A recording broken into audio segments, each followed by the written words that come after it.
Hello guys, I wish everybody a belated Happy New Year. I recently bought this product. It's called Remote Control Switching Systems. Can be a very useful product, especially for people who find it really difficult to get up and walk to the switchboard, and if the switchboard is at a very far distance.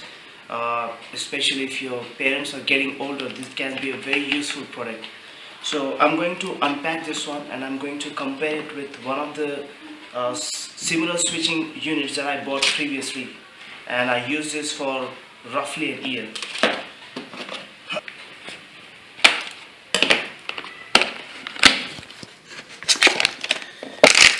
There's a remote,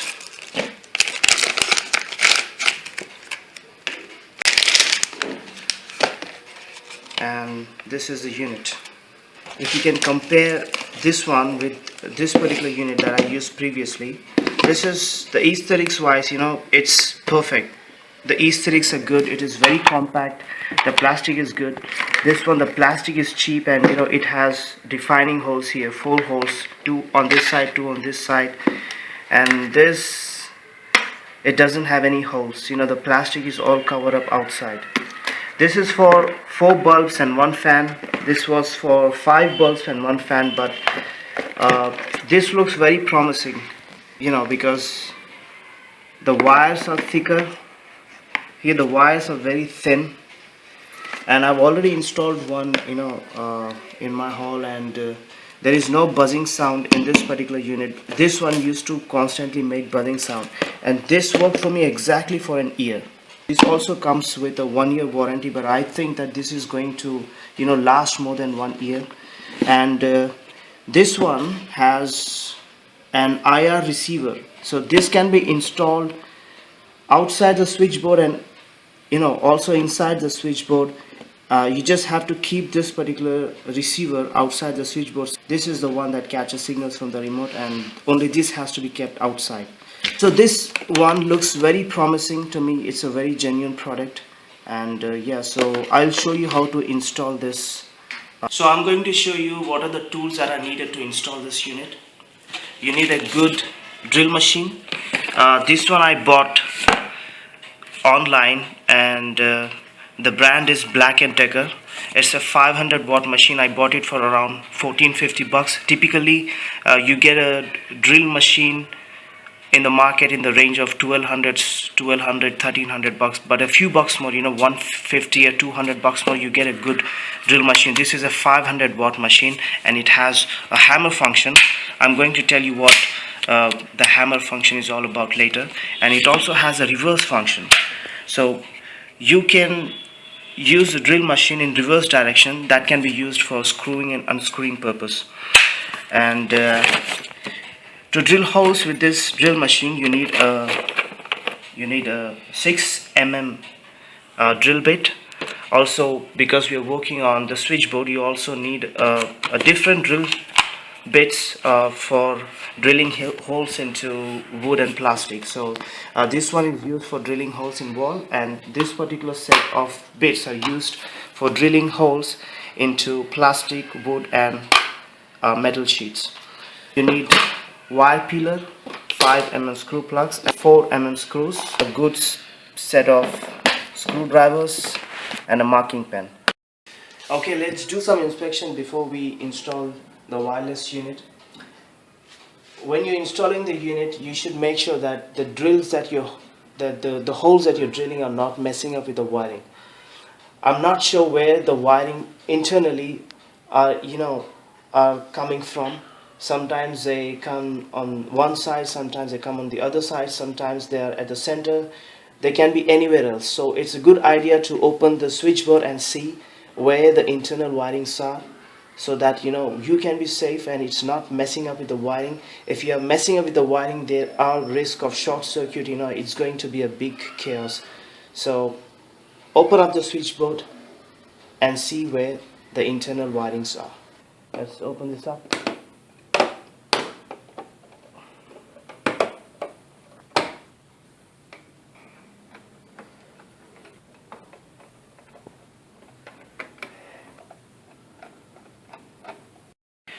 So that's how the internal of the switchboard looks like. As you can see that the wiring is not exactly at the center, and I'm going to drill the holes in such a way that the holes are adjacent to the wiring and it doesn't mess up with the wiring.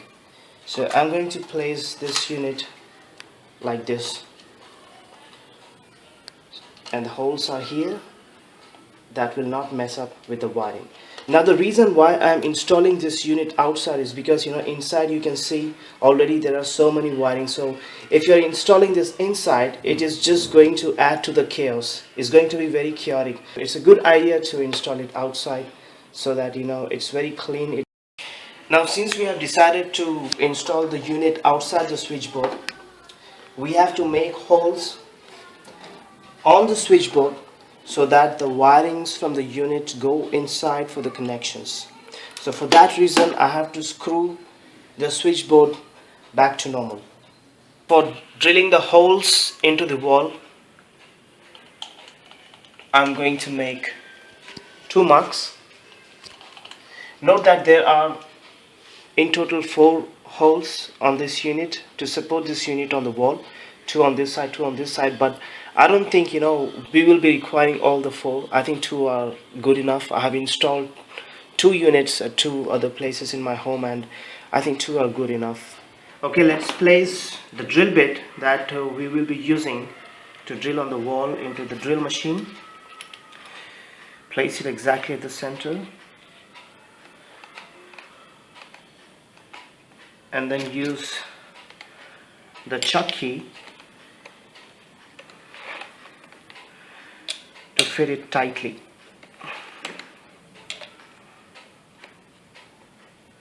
Okay, now before we start the drilling, it is important to remember that the sizes of this bit, the screw plugs and the screws are very important.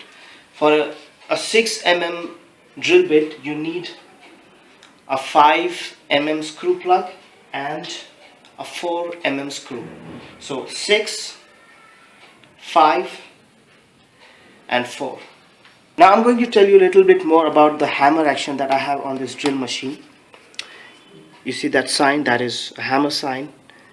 So I have turned the hammer action on. So basically when you're drilling a hole into a wall, you need to apply forward thrust externally.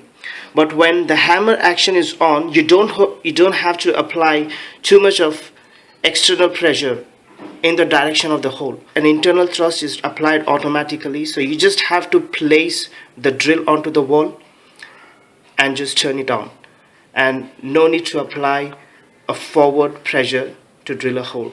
So that is all about the hammer action. And on this machine we also have a reverse function, but we won't be requiring this now because we're not using for unscrewing purpose, screwing or unscrewing purpose. So I'm going to use this drill machine in hammer action on and in the forward direction. Let's start the action.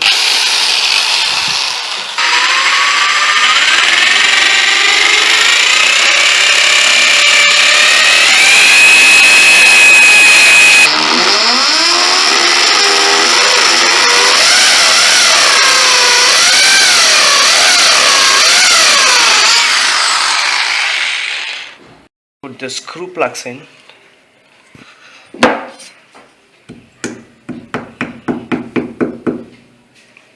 Okay, now I'm going to change the bit. I'm going to replace it with a bit that I'm going to use to drill a hole in the plastic, and I'm going to pick up a size which is just big to accommodate the wires on the unit. Let's see which one. I think this size 1/8 looks good. This is perfect. So I'm going to use this particular drill bit to drill holes in the plastic of the switchboard.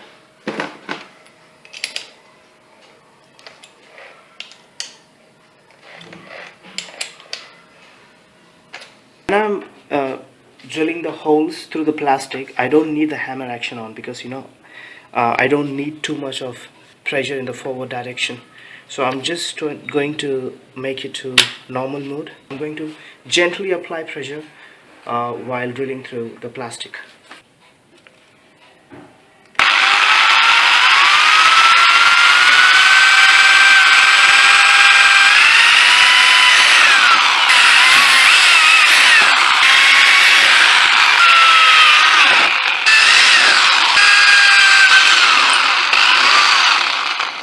So that was the last one, and this particular switchboard that I have has two layers of plastic. This is just the outer cover, and inside there is this white color of switchboard.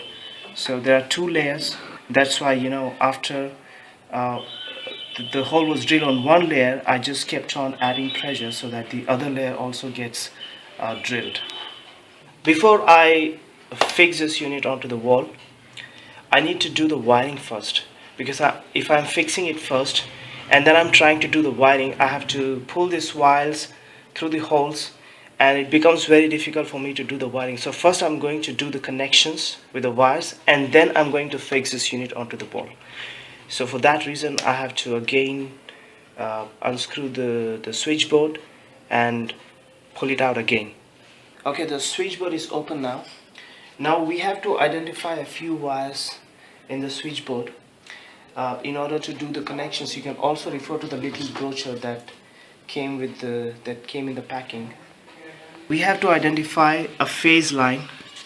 You see, this red wire here is a live wire, and it is all connected to the switches, the bottom one and the top one, and this is the line. So this is a phase line, and this black wire over here is the neutral line.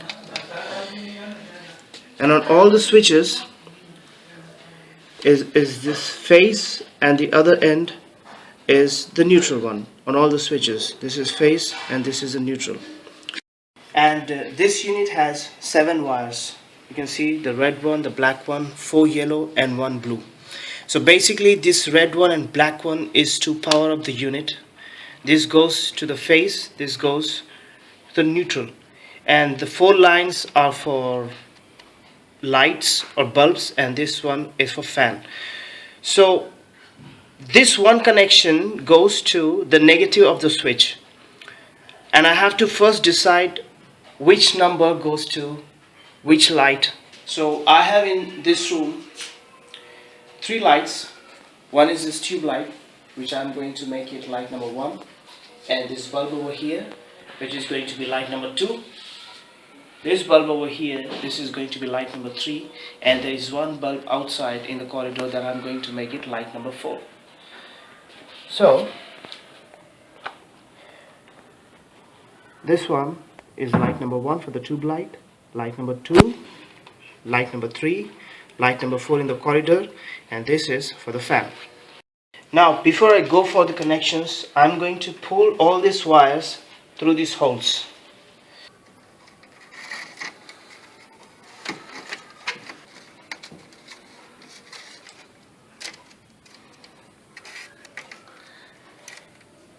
And that was the last one. So I'm going to pull this up.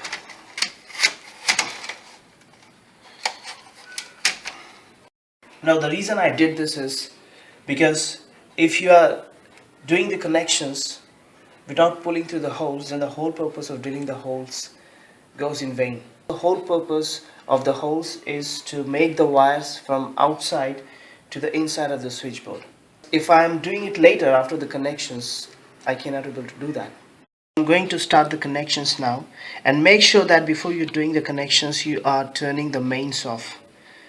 It's very important. Now since I'm quite used to this and I have to show you guys how this has to be done, and I have to keep the lights on, that's why I'm doing it without turning the mains off. First I'm going to fix light 1. This is light 1. I'm going to use a wire peeler to peel this off.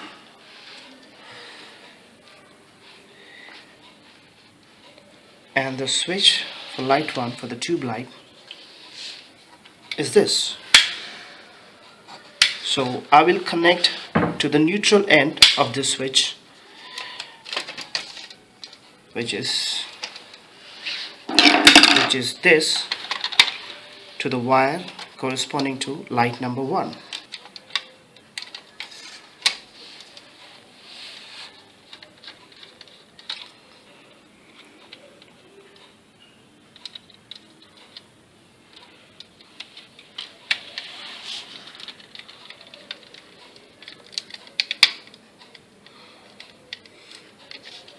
Similarly, I'll do this for the other lights as well.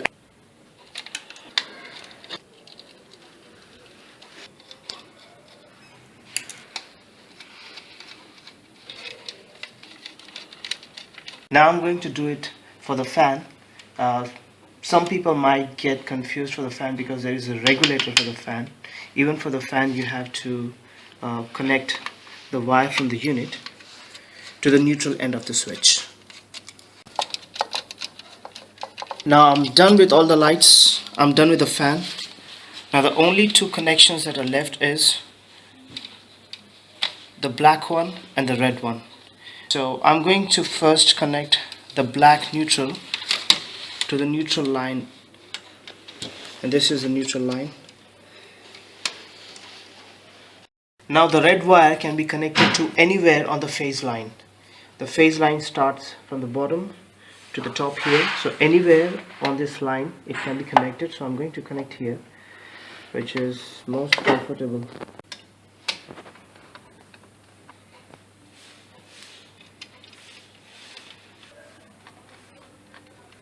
Okay, now I'm done with all the connections. Now I'm going to fix the switchboard and the wireless unit to the wall. I'm going to first place the wireless unit on the wall and properly fasten it.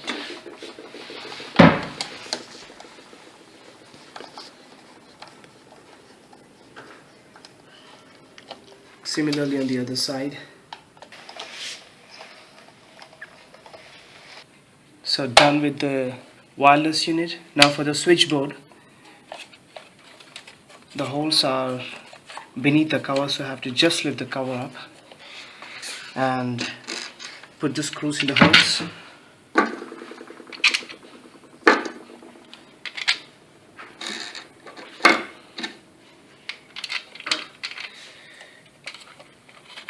And then fix it as well.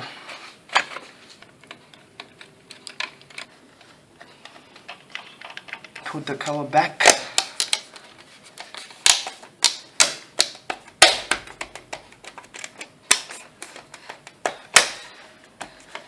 And it's all done. Now we're done with everything, so let's now check whether it's actually working or not with the remote control. So I'm going to switch off all the lights here. Let's check light number 1, light number 2, light number 3, and light number 4 outside in the corridor. The fan, so it's in full speed. Here it's in full speed. This is a regulator. You can regulate the speed as well. So I'm going to decrease the speed. 1 step down, 2 step down, 3 step down, 4 step down, and I think it has been turned off. So this is a 4-step regulator on the remote. And make sure whenever you're regulating the fan using the remote, here on the manual switch, it's in full speed. One good thing about this is that you